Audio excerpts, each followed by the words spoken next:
Well, hello everybody. Welcome back to the Life's Good. And what a gorgeous afternoon it is. I've got some radishes here which I've been bringing on. I've got my trusty dibber and I'll take you along with me onto the plot. I've got a little space. I want to put some of these in. So we'll go there and do that. In the meantime, I wanted you to have a look at my barometer, which is what I use to determine what the weather may or may not be on this particular day. So take a look at that and I'll see you back on the plot.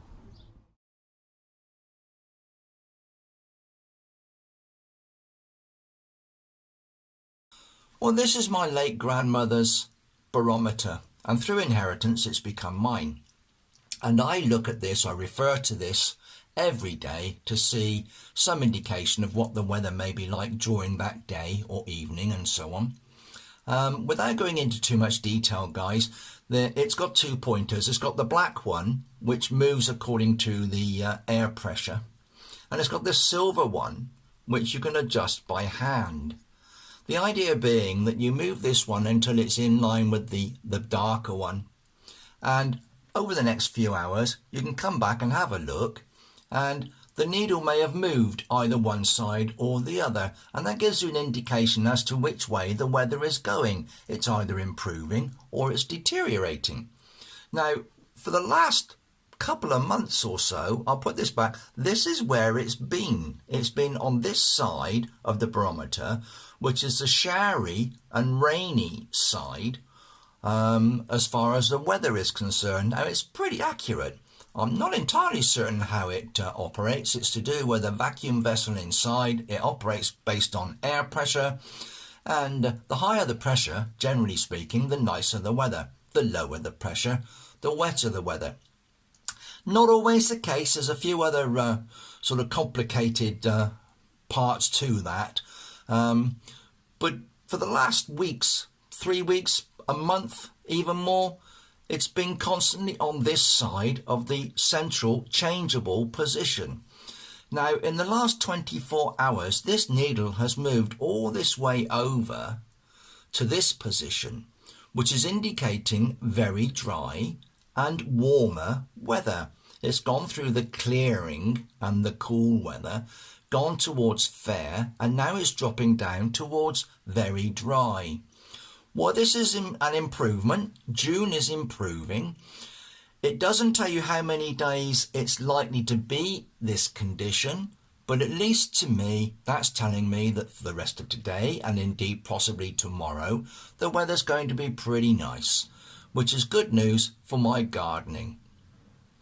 Now, I'm going to move this needle now around to this one, and we'll leave it on there, and by tomorrow we'll see which way that's moved and in which direction the weather is likely to change.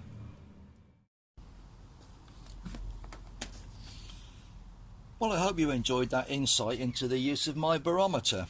It wasn't in depth, but it gave you some indication of maybe how it helps us gardeners to predict the weather without all the electronic devices that the Met Office uses these days.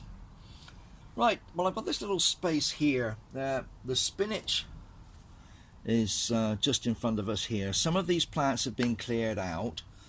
Some we've given to the chickens, some we've had ourselves. We wilted the leaves down, had them with our dinner. I've got some garlic nearby. This is my garlic, which was the shop bought garlic, which I've planted here. I've had a look at the bulbs underneath the soil here. They're not quite ready for harvesting. They are swelling up, but they're not quite there, so I'm leaving those in place for the time being. As I said, the spinach is being cleared.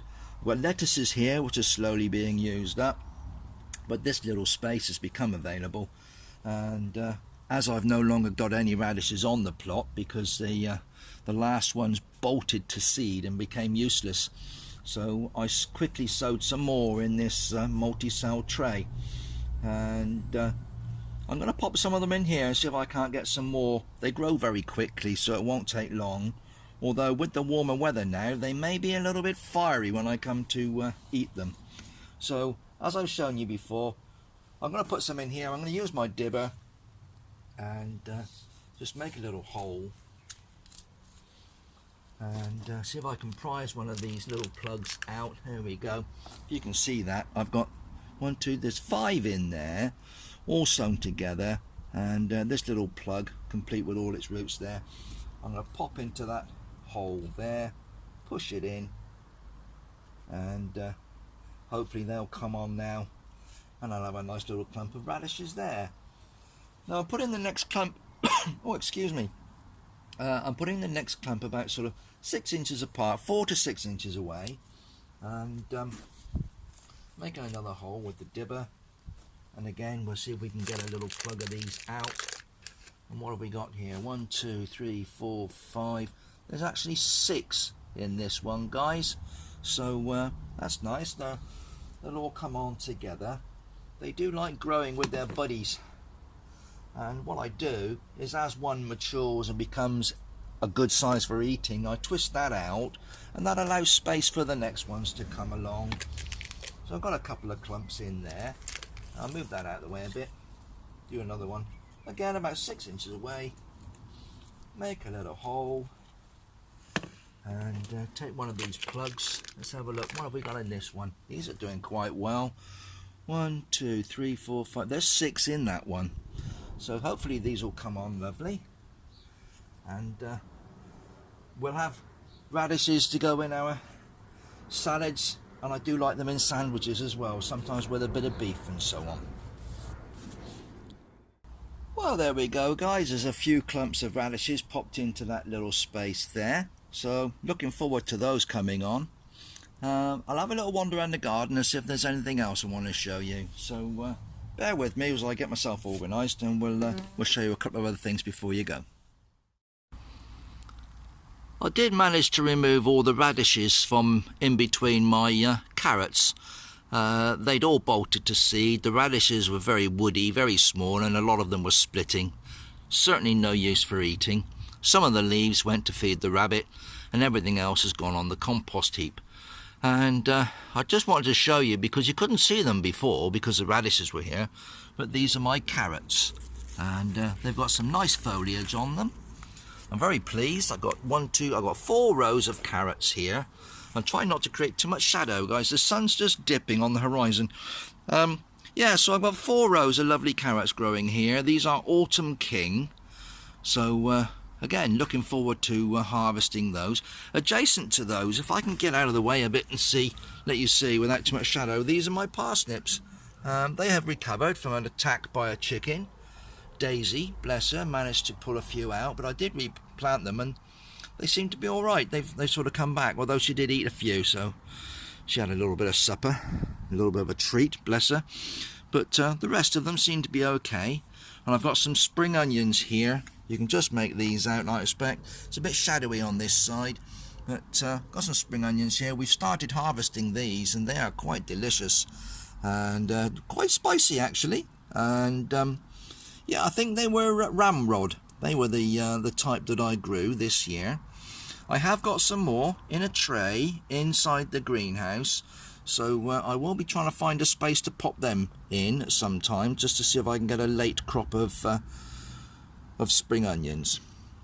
Well, there's lots of other things I could be showing you guys. We'll be here all day, but as you can see, everything's growing quite well. Everything's lush. The rain certainly brought everything on really well. Well, guys, I think that's it for today. Thanks for popping in. It's been nice seeing you again. I've got a few more things to do. Just having a nice cup of tea, and it's nearly time to go in for something to eat, I reckon. So whatever you're doing, you stay safe, be happy, come back soon, and we'll see you again, and then life's good. Bye bye now.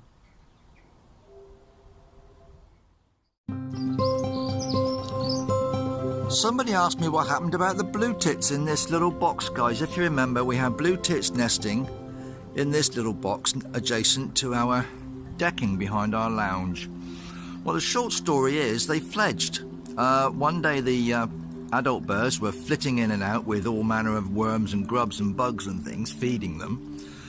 And the next morning I became aware of a lack of activity. And it was about an hour later I spotted one of the blue tits with a couple of small blue tits, their babies, in our plum tree. And by the time I fetched the camera and the phone to see if I could try and record a moment of them, they'd gone, and I've not seen them since. so I'm assuming they're well. But yeah, a couple of babies managed to fledge from that box, so that was a good thing.